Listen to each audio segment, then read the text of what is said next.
इयत्ता 10वी प्रकरण 6 सांख्यिकी 6.1 मध्ये आपण गणित बघतोय. ते आपल्याला गृहीत मध्य पद्धतीने सोडवायचं आहे. आपण दिलेलं कोष्टक पहिले लिहून घेणार. वर्ग दिलेले आहेत आपल्याला. उत्पन्न 1000 रुपयामध्ये 25 वजा 25 ते 30, 30 ते 35, 35 ते 40, 40 ते 50, 40 ते 45, 45 ते 50. वर्ग मध्य काढायचा आहे.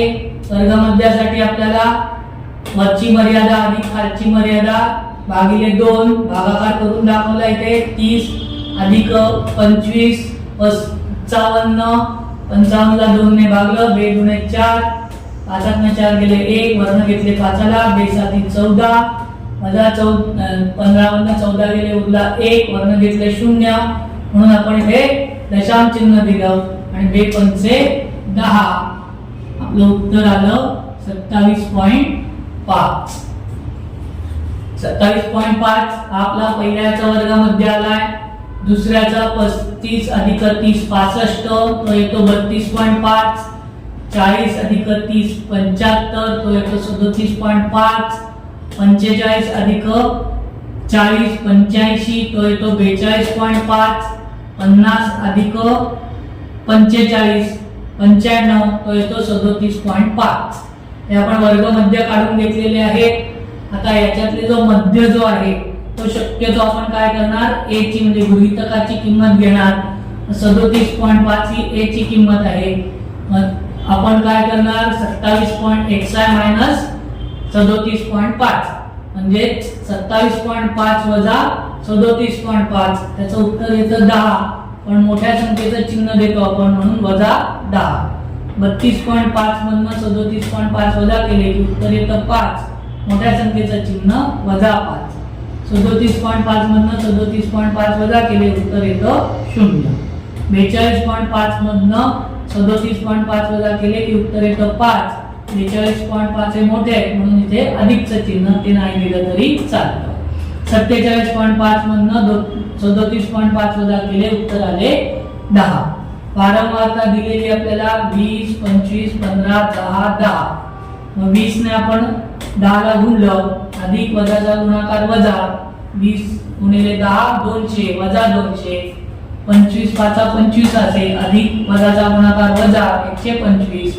कोणत्याही संख्येला 0 ने गुणलं तर उत्तर येतं 0. 10 5 50, 10 10 100. याची बेरीज केली आपण 5 अधिक 5 10 0. चला 1 1 ने 2 3 4 5 6 7 8 80. आता आपण पहिले वजा वजाची आपण बेरीज केली. 200 अधिक 1 325, 125 बरोबर 325 वजा 325. बेरीज जरी केली तरी आपण चिन्ह वजाचंच देतो. 100 अधिक 50 150, अधिक वजा वजा होतात. 325 मधनं 150 गेले, 5चे 5, 5 आणि 7 12 आणि 3 मधनं 2 गेले उरला 1. मोठ्या संख्येचं चिन्ह वजा 125. वजा बाकीमध्ये आपण मोठ्या संख्येचं चिन्ह देतो. हे उत्तर आलं वजा 175. आपल्याला सिग्मा FI DI मिळाला वजा 175. आपल्याला बार D चं सूत्र आहे सिग्मा FI DI छेद सिग्मा FI. म्हणून बार D बरोबर वजा 175 छेद 80. या दोघांनाही 5 ने भाग जातो म्हणून 5 ने भाग दिला. 5 1 5 आणि 3 8, 5 30, 5 3 15 आणि 2 17 25 झाले. 5 5 25 वजा 35 छेद 16. 16 ने आपण याला भाग दिला. 16 दुने 32. 35 मधनं 32 गेले उरले 3, वर्ण घेतले 0ला. पुढे संख्या नाही म्हणून आपण घेतलं 0. 0 घेतला म्हणून आपण इथे दिले दशांश चिन्ह. 16 1 16. 30 मधनं 16 गेले, 10 ने 6 गेले उरले 4, 3 ने 2 गेले उरला 1. वर्ण घेतले 0. आता परत दशांश चिन्ह देण्याची गरज नाही. 16 8 28 असे, 10 ने 8 गेले उरले 2, 3 ने 2 गेले उरला 1, 1 1 गेलं 0, वर्ण घेतले 0ला.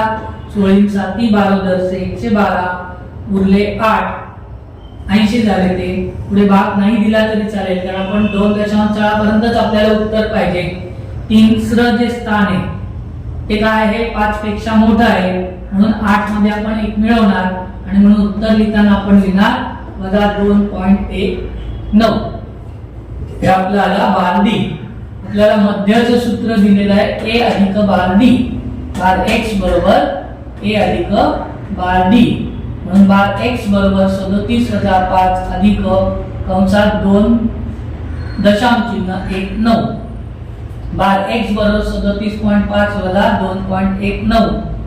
आता आपण वजाबाकी करणार. 37 पॉइंट इथे 2 स्थळ आहेत, इथे एकच स्थळ आहे 5, म्हणून आपण एक स्थळ जास्त दिलं, 0 घेतलं त्याच्यासाठी आणि 2.19 किंवा 19.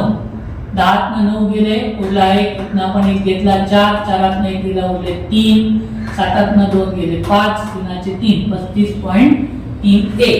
आपल्याला बार 1 आलं. पण उत्पन्न हे काय आहे? दर हजारी आहे. म्हणून आलेल्या उत्तराला आपण 1000 ने गुणणार, म्हणजे 35.31 वर 3 शून्य देणार. दशांश चिन्हानंतर 2 स्थळ आहेत, म्हणून तिथनं आपण 2 शून्य सोडून दशांश चिन्ह दिलं. उत्तर आलं आपला 35,310 रुपये. म्हणून रुपये 35,310 हा उत्पन्नाचा मध्य आहे.